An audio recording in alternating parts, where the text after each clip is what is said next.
कुलियांचल की धरती एक बार फिर आदमखोर साबित हुई है। गुरुवार की आधी रात जब पूरी दुनिया चैन की नींद सो रही थी, तब सोनारडीह में मौत ने अचानक दस्तक दी। भूधसान के एक भीषण झटके ने आधी बस्ती को करीब 20 फीट गहरे गड्ढे में समा लिया है। देखते ही देखते पक्के मकान ताश के पत्तों की तरह ढह गए और कई परिवारों की जीवन भर की पूंजी मिट्टी में मिल गई। नंगे पांव मौत से भागे मासूम प्रत्यक्षदर्शियों के अनुसार रात के सन्नाटे में अचानक धरती फटने की डरावनी आवाज आने लगी। इससे पहले कि लोग कुछ समझ पाते, पूर्व प्रमुख मीनाक्षी रानी गुड़िया की आवाज सहित दर्जनों घर जमींदोज होने लगे। दहशत का आलम यह था कि माता पिता अपने मासूम बच्चों को कलेजे से चिपकाकर बिना चप्पल जूते के नंगे पांव भागते जमीन से दूर भागने लगे। मलबे में एक कार भी पूरी तरह समा गई है। कई लोग भागने के क्रम में चोटिल हुए हैं, जिनका उपचार स्थानीय स्तर पर किया जा रहा है। सुबह होते ही तबाही की तस्वीर साफ हुई।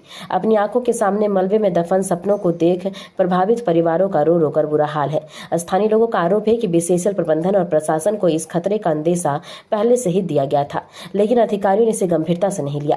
आज दर्जनों परिवार खुले आसमान के नीचे आ गए हैं, लेकिन बेडमना देखिए कि चुनाव के समय हाथ जोड़ने वाले विधायक और सांसद इस आपदा की घड़ी में जनता की सुध लेने तक नहीं पहुंचे। प्रशासन की बेरुखी से नाराज ग्रामीणों ने NH-32 को पूरी तरह जाम कर दिया है। सड़क पर धरने पर बैठे प्रदर्शनकारियों का कहना है कि वो अब खोखले आश्वासनों से नहीं मानेंगे। उनकी मांग स्पष्ट है। प्रभावित परिवारों को तत्काल सुरक्षित पुनर्वास, नष्ट हुई संपत्ति का उचित मुआवजा, लापरवाह अधिकारियों और प्रबंधन पर कड़ी कार्रवाई।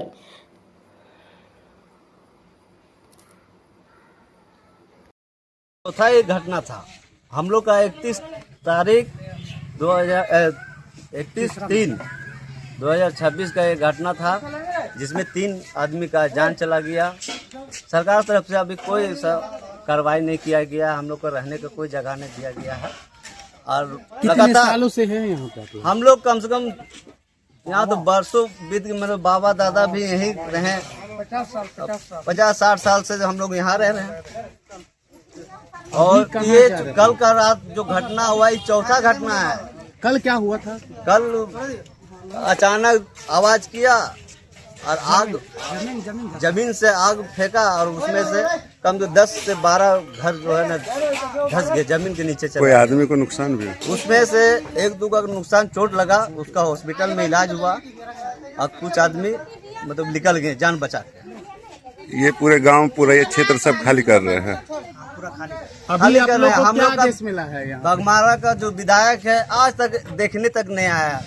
हम लोग रात से दिन भर सब परेशान है। कोई विधायक सांसद नहीं आया, न सांसद आया न विधायक आया हम लोग को देखने के लिए। और बात है ना, हम लोग भयभीत हैं बहुत। अब हम लोग जान बचाना जरूरी है, समझा ना। तो हम लोग जो है सरकार से मतलब काफी फरियाद किए कि नहीं भाई चलिए, हम लोग को भी तो जान मिला है भाई, हम लोग भी किसी तरह सेटल कर दीजिए कहीं पर। हम लोग अपना जिंदगी, अपना रोजी रोटी जो भी कमाना होगा खाएंगे और किसी तरह जिंदगी का पालन करेंगे। अभी कहाँ जा रहे हैं आप लोग? अभी तो क्लियर कुछ नहीं हुआ। हम लोग शासन दिया गया कि लेके जाया जाएगा। पूरा बस्ती खाली कर रहे हैं तो खाली कर रहे हैं आप सर। अब इस घर में रहने लायक नहीं है, डर है। उससे बढ़िया कहीं जगह को लेके फील्ड में रह जाएंगे। कम से कम तो दीवार से तो दब के मरने से बढ़िया है। हाँ, सामान को भी हटा दे रहे हैं। बहुत हम लोग जो है ना, कितने लोग पसीने से सामान, यहाँ पे कितने लोग रहते हैं इस बस्ती में? कितने घर होंगे? कितना घर है? बच्चा टोटल मिला के सर लगभग कम से घर यहाँ पर 350 घर हैं हम लोग। उसमें आबादी अब जान सकते हैं कम से कम 6,000-5,000 आदमी यहाँ पर हैं। क्या नाम हुआ आपका? मेरा नाम हुआ भोला भूया। और आपका भी? मेरा नाम अशोक भूया है।